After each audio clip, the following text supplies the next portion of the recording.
শনিবার সন্ধ্যায় ড্রোন হামলায় কুয়েত আন্তর্জাতিক বিমানবন্দরের রাডার সিস্টেম ক্ষতিগ্রস্ত হয়েছে।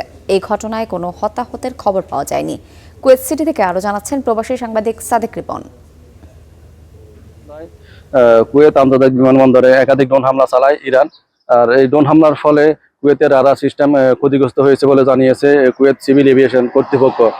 আর কুয়েত সিভিল এভিয়েশনের মুখপাত্র আব্দুল আল রাজি জানান, এই ঘটনায় কোনো ধরনের প্রাণহানি হয়নি, তবে যে জরুরি ব্যবস্থা নেওয়া হয়েছে এবং ক্ষতিগ্রস্ত অংশ জরুরি সংস্কারের কাজ চলতেছে।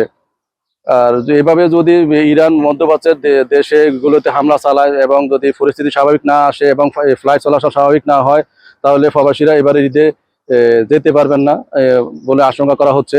এবং ফ্লাইট না চলার কারণে প্রবাসীদের মধ্যে দেখা দিয়েছে উদ্বেগ, উৎকণ্ঠা।